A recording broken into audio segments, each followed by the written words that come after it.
What's this? A mystery solved? Yes, scientists have finally discovered what destroyed the largest ancient city.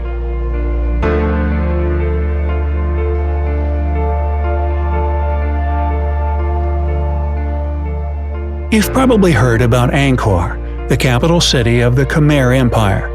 It was a flourishing metropolis, and more than 750,000 people happily lived there for almost 6 centuries. And then, all of a sudden, this rich and trouble-free city simply ceased to exist.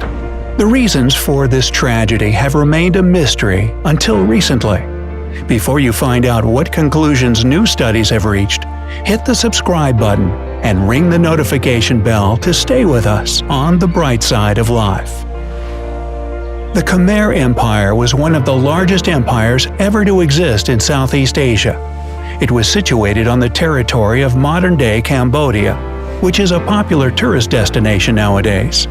In some sources, you'll see the name the Angkor Empire, but this is just another name for the same place. This kingdom came to life at the beginning of the 9th century and collapsed dramatically in the middle of the 15th century. You'd consider Angkor, the capital of the Khmer Empire, a truly huge city even today. Zhao Duong was a Chinese diplomat who arrived in Angkor in 1296 and spent more than a year in this place. He wrote that the city was rich and beautiful. It was developed like no other city of the time. The diplomat mentioned temples decorated with gold, fireworks displays, and magnificent royal possessions. Angkor was indeed the largest city that had existed before industrialization started. Sadly, if you visit this place today, you'll be greeted by ruins lost in the jungle. There are just a few remaining temples, but they will still take your breath away. Nothing will hint at the fact that you're standing in the place where there was once the most sprawling city on Earth. Luckily, we have the newest technological innovations on our side. They replace the time machine by helping scientists to reconstruct the past.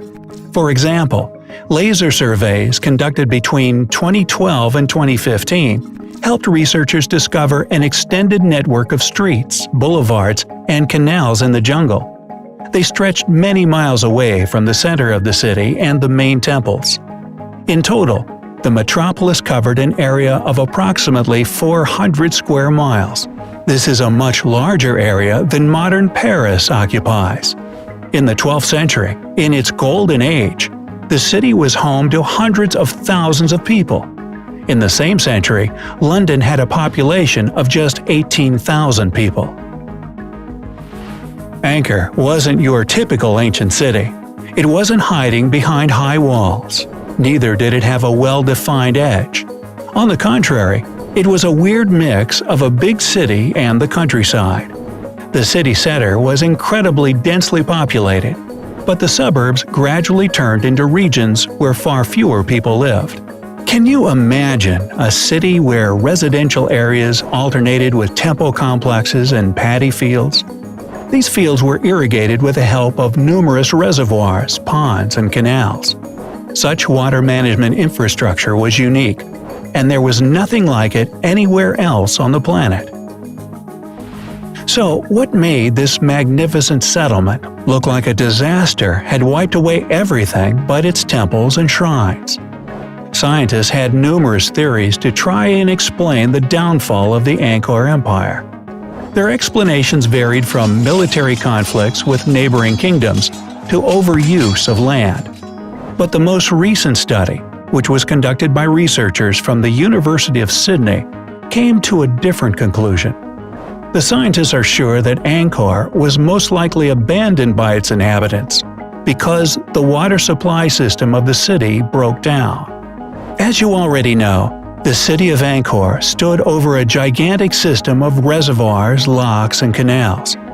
This system helped people save water during droughts and control the inflow of water during monsoon season. As a result, the city prospered, and the inhabitants of the empire felt safe. This was also the foundation of the country's economy. This situation was stable and continued for several centuries. And then, something seemingly unimportant resulted in the downfall of a great empire: a sudden climate change. Historical chronicles state that in the middle of the 14th century, the area suffered from two severe natural disasters. One was 2 periods of terrifying drought that lasted for several decades each. The other was an unprecedented monsoon. A team of researchers studied the annual growth rings of the trees that grew in the area around Angkor. After this examination, they managed to reconstruct the climate of the region over the last 759 years. What the scientists found was real evidence to confirm that from approximately 1330 to 1360, a terrible drought occurred in the region of the Angkor Empire. One more shorter but even more severe drought took place in the 1400s and lasted for about 20 years. According to Brendan Buckley, a climate scientist from Columbia University's Lamont Doherty Earth Observatory in New York, a 30-year drought was the last straw in the downfall of the empire. At that time, Angkor had some political and social problems, and the change in the environment pushed the city over the edge. Such long droughts caused crops to die and led to numerous disease outbreaks. The fact that there were too many people living in the city worsened these problems.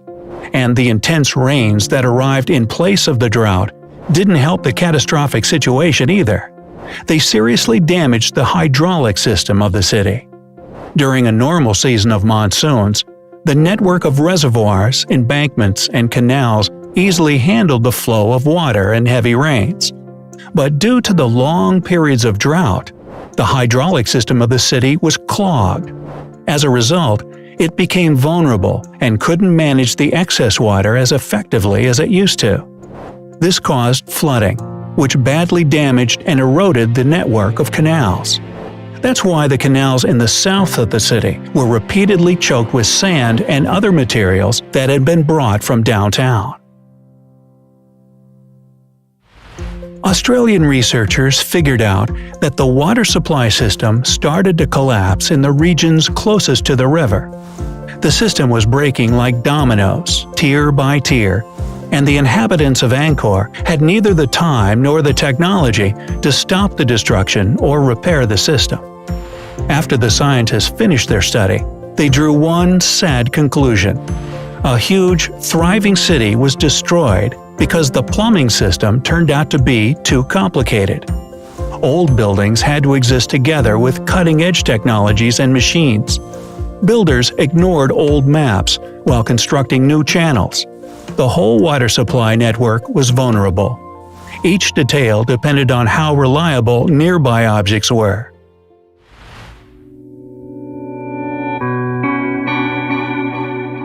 The engineers in Angkor tried to control the flow of water. They diverted the water from the river systems that existed in the region, managing to create a couple of additional reservoirs. But this method eventually destabilized the capital city even more.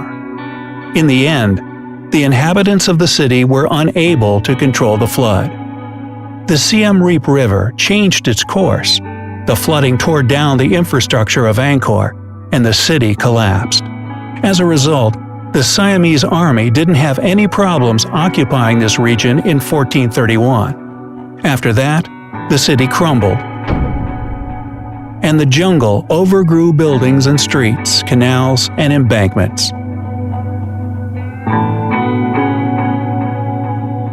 Only a few temples remain intact nowadays, and they are still religious sites of great significance. The main thing the research makes us think about is how fast a magnificent and developed civilization can cease to exist when climate changes come into play. When the Khmer Empire faced climatic instability, it altered the way of life this civilization had been following for hundreds of years. Scientists are sure that one day, some modern communities may face the same challenge. The climate has already started to change, and it's up to us how to deal with this situation. So, do you know any other examples of when a natural disaster wiped away cities and civilizations? If so, share your knowledge with us in the comment section below. Remember to give us a thumbs up, send the link to this video to your friends, and subscribe to this channel to always stay on the bright side of life.